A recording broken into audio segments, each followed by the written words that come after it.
زیان بهترین دشمن چی باشد آدمی را جز زبان گرگ ها درنده تکلیفشان روشن ولی وای از آن گرگی که پنهان است در ذات شبان قبل از آن که دل برنجانی کلامت را بسنج پیری رفته بر نمیگرده با آغوشی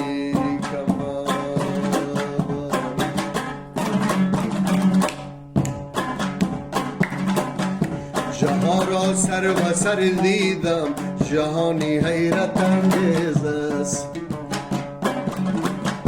جهان را سر و سر دیدم جهانی حیرت انگیز است یکی با کاسه خالی دیگر با جامی لبریز است یکی با کاسه خالی دیگر با جامی لبریز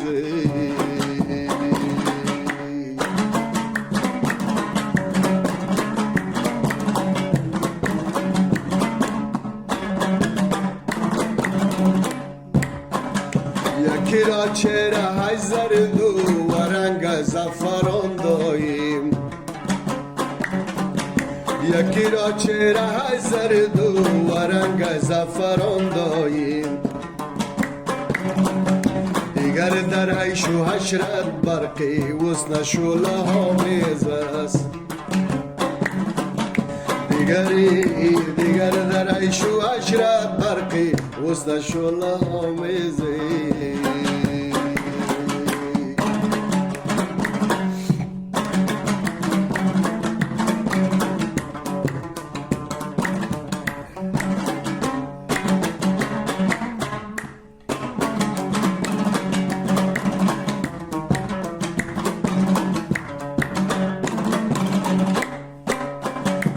هزاران دیدم از فاقگی در نار می سوزد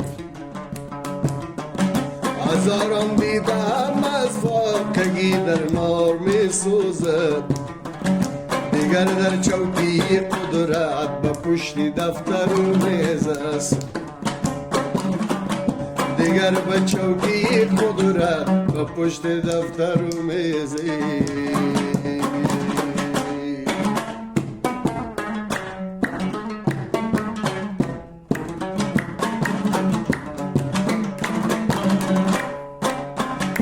یکی با تخت شایی با غرور خیش بنشسته یکی با تخت شایی با غرور خیش نشسته دیگر دیوانه در بازار همچو شمس تبریز است دیگر دیوانه در بازار همچو شمس تبریزی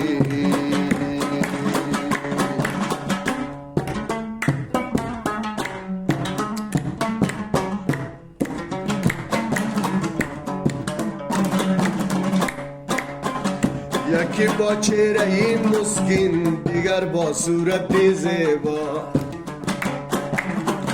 یکی با چهره مسکین دیگر با صورت زیبا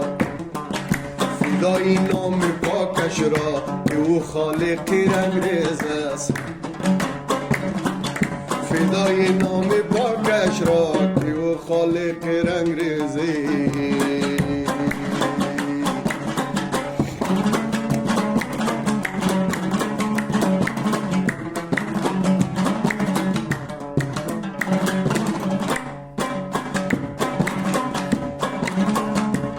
یکی را چهره های زرد و رنگ زعفران داییم